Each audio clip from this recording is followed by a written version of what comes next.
Hey guys, Grüße aus Deutschland, greetings from Germany. I recently received an email from a viewer that had watched my video where I talked about walking through a store and being able to read that person's mind and clearly detecting that he was contemplating offing himself. And so instead of just writing an email back, it's much faster to do this here. And so I'm not gonna say your name, but this is in response to your email, and I'm gonna write back that I made this video in response. And so this video is about intuition, that inner voice that you have, that gut feeling, that little voice that tells you um, about things we couldn't possibly know anything about. It's more like an emotion, but at the same time, it comes with a thought, with the knowledge of something. I'm not talking about the monkey brain that keeps running, that tells us, oh, you're not good enough, you're not skinny enough, there's no way you're going to succeed in this. I'm talking about when you have like um, a knowledge of that something will happen, or the knowledge that something is not going to be, good, or something bad is about to happen.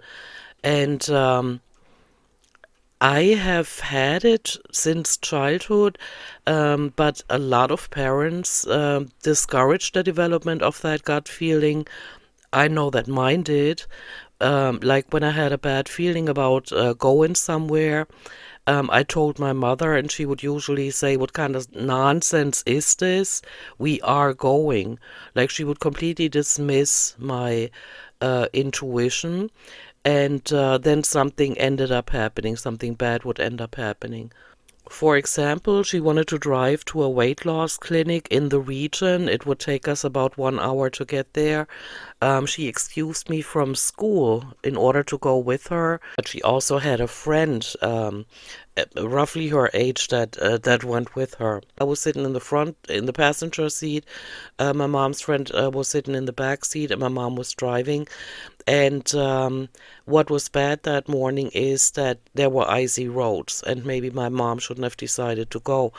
But I didn't hear so much about the ice. I just had a bad feeling, and I told my mom, I said, I believe we shouldn't go.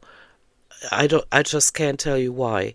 And she said, well, I have the appointment, we're gonna go, and my friend's gonna come, and yada yada. So dismissing my intuition again. And what ended up happening is we were going through the countryside in order to get to that weight loss clinic. And we were going up a hill. I can still see it as if it happened 5 minutes ago. We were going up a hill. There were no street lights. So only what my parents' car lit up is what was visible. And the road looked like a mirror. That's how icy it was. And my mother's friend kept yakking about something, and my bad feeling got worse because I kept thinking, why is my mom going so fast? Because she was going up a hill, and she had to take a turn, like the road was taking a turn, and there was absolutely no way she was going to be able to slow down on that ice to make that turn. And so what ended up happening is I said to my mom, can you go slower? And she stepped on the brakes, which is something you never do on ice, but she was distracted because of her friend running her mouth in the back seat. And so she stepped on the brakes, hit the rail on the right, and hit a hill on the left. And cars were coming down. It was in the morning, of course, people were on their way to work. And so cars were coming down the hill. They couldn't slow down because they were slipping on the ice.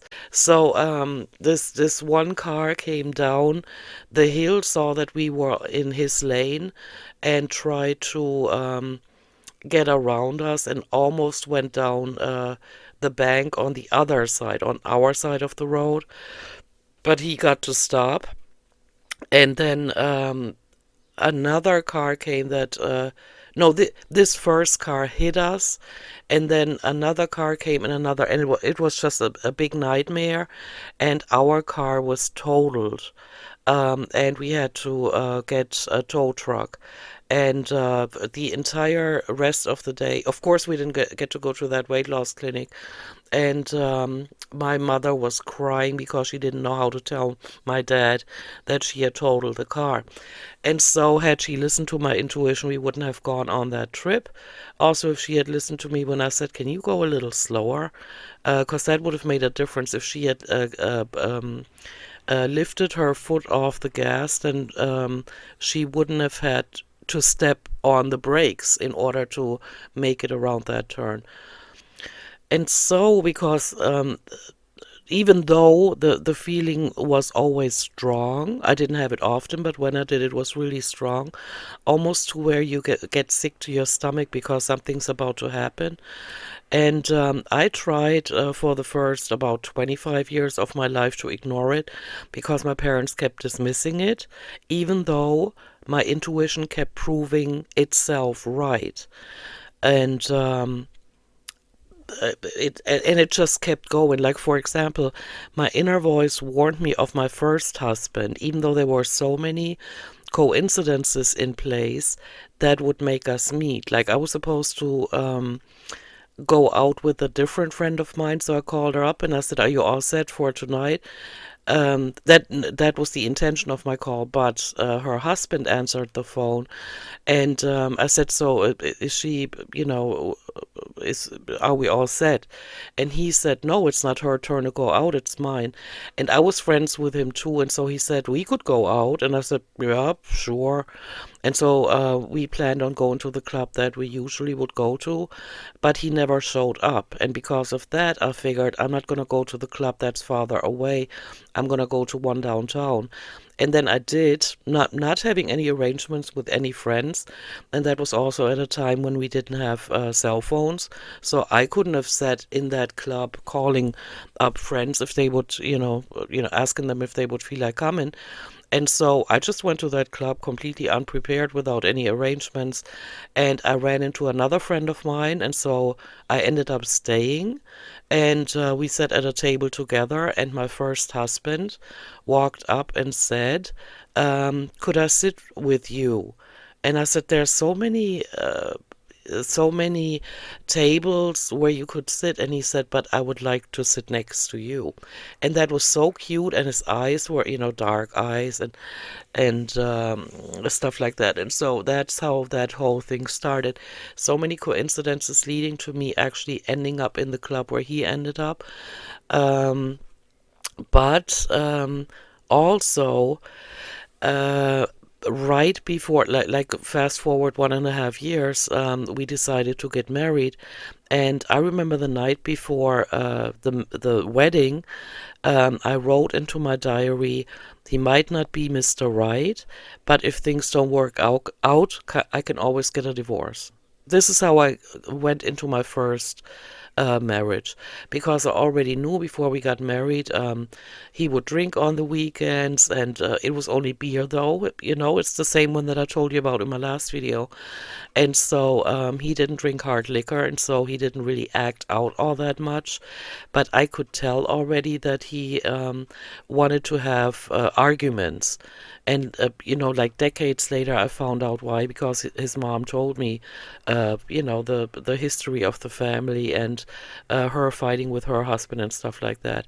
But when I wrote that in my diary, the feeling that I had that made me write that, I just chalked it off as having cold feet. I didn't take it seriously as in, "Oh my gosh, bad things are going to happen," and I can tell. Because, again, my parents had kept telling me that, what kind of nonsense is this? And we're not going to listen to this and we're not going to pay attention to it. And another example is when my second husband, whom I had been in touch with for over a year via internet and conversations on the phone, like via internet, I mean messenger, like every single day for hours we would talk or talk on the phone. And when he landed at Nuremberg Airport in Germany, and I first felt his energy, I instantly wanted to turn around and go back home without him.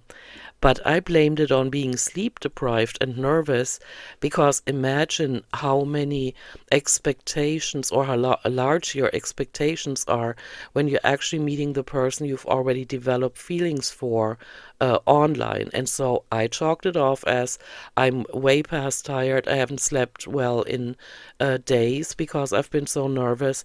And so I ignored that. And what followed, most of you guys know, he turned out to be a full-blown sociopath. And then there was the other instance when I was working at a front desk clerk in New Mexico, and these two men checked in, and as soon as they came through the lobby door, they were both of them over 6 foot two.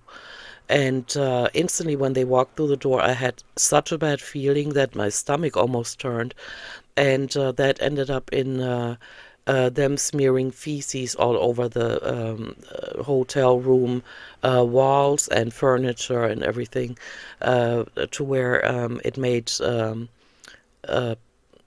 the cleaning staff cry. And we had to take that room out of commission for a few weeks. And I could tell that something bad was going to happen, or that they were up to no good, but I couldn't tell what exactly was going to happen. And over the years, I learned a little bit to distinguish between, um, you know, how our brains want to stay in the comfort zone. They don't want to experience new things for the most part. And so, for example, when I had the job interview for the job that I just quit 6 years ago, um, I had basically a good feeling, but the team leader said a few things that made me think, "Ooh, I gotta remember that. I cannot accept this job." But on the way home, and I was, nervous. You're in an exceptional situation. Um, you're um, you're trying to present yourself in a positive way, right?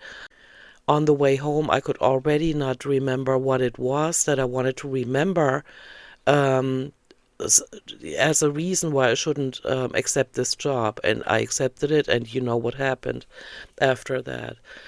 And so I'm trying to distinguish between, the monkey brain saying this is not going to work because it wants me to stay in my comfort zone, or that it's an intuition, like almost an alien thought, like not my thought, but an outside a thought, or an outside force that is trying to warn me, or maybe my higher self. Um, but I've recently read something that made me rethink that a little bit, and that is that sometimes our feelings, hormones, and intuition try to get us into a situation where we learn certain lessons. That all goes back to the concept of us maybe having a soul contract and picking certain lessons we want to learn in this lifetime. And so, for example, my first and second husband, like I was attracted to the first one, and that was probably because I had to learn how to let somebody go. Even though I love them and I care about them, and I would like to continue like being there for them, but that came at such a high price when it came to me just completely ignoring what I want out of a relationship. I would have had to give myself up in order to continue being in that relationship. But that is a lesson that I learned. And so maybe I was attracted to him not because he was good for me, but because he was the one that was supposed to teach me that lesson. And a, a little bit of the same goes for the second one. I mean, my intuition warned me of him. He had such bad energy when I met him in person. Like, online, we were getting along, and I loved the way he expressed himself and what we talked about. We seemed to be very much alike in certain aspects of life. And when I heard his voice over the phone, that was all fine. And so no alarm bells went off. But as soon as I felt his energy in person, it was so bad. I wanted to cry. But I talked myself out of the alarm bells that came on by saying, well, maybe I'm just, tired. And what he taught me is that there are people out there that are completely devoid of feelings, that will tell you what you want to hear just in order to get what they want. with on such a level that I had never experienced before. That man is completely cold-blooded. I mean, he's the same one that when he abandoned and deserted my daughter and me in New Mexico, he stole her MP3 player. I mean, imagine she was sleeping and he stole her MP3 player. And that girl, just a few months prior to that, had lived through leaving her home country, Germany, to move to the States. And one of the few things she had to hold on to that grounded her, in my daughter's case, of course, that's not the same for everybody, was her video games that I let her bring over, and her MP3 player so that she could listen to music and feel at home or grounded that way. And he was cold enough to steal her MP3 player and stole everything he could make into money, of course, and that from a woman that he knew was a single parent before she ran into him and would be a single parent on totally foreign territory in the United States. I mean, I managed to pull through, but only because I don't know, because I'm lucky enough to not, lose my sanity in situations like this, or I don't know.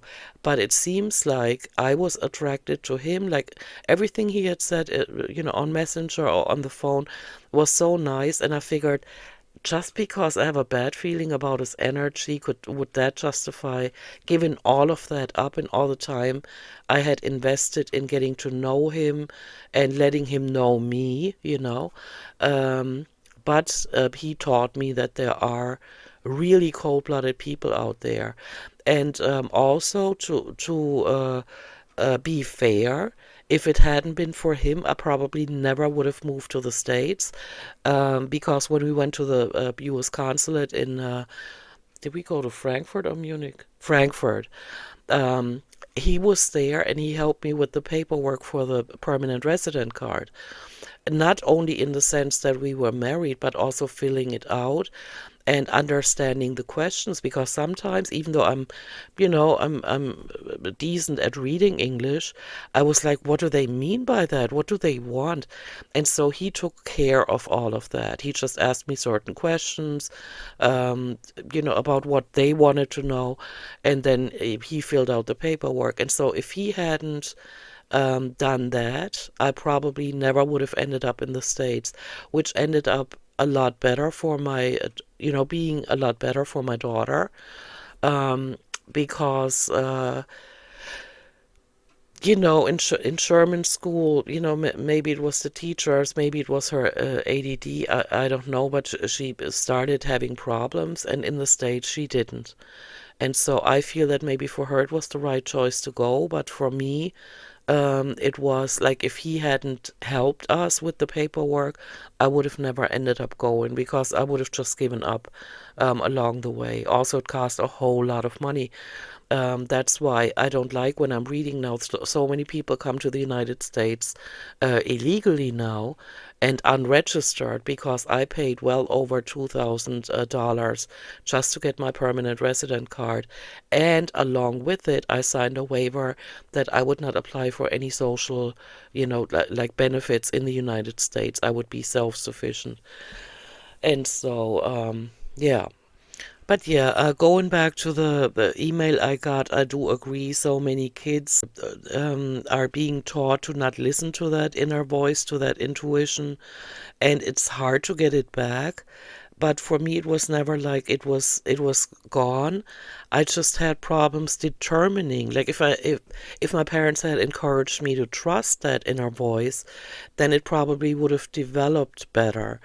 But I never knew, was it just me being scared of a new situation, or was it me being tired and therefore feeling anxious about, starting a new relationship with somebody I had not met in person yet. So it's always like a thing, or like when I was walking through Walmart and that guy walked towards me, and I felt like it's so hard to have these thoughts and think, am I going insane or is that guy actually thinking it? Like, you never have a guarantee right away that your intuition is correct. That is the biggest problem. But I often I do things like lie down in bed at night when I'm trying to figure something out, like when I'm trying to make a decision, and then I ask my spirit team or higher self or whatever, whoever is out there, to help me with that decision. And sometimes it works. I wake up and I know exactly what I want to do. But oftentimes there's just silence, radio silence. But yeah, so this is in response to an email that I recently got. I hope this answers your question. And if you have any more questions, let me know. I apologize for the for doing a voice recording here instead of typing it all out. But imagine I had typed it all out, it would have, taken you as long as it took me to say it to for you to read it. And so, yeah, I'm going to leave it at that. If you have any more questions, let me know. And for the others that just listen to this too, if you have any questions, of course, always feel free to contact me. And yeah, all right, I'm going to go. Thank you for listening to this, and I'll see you in my next one. Bye. Tschüssi.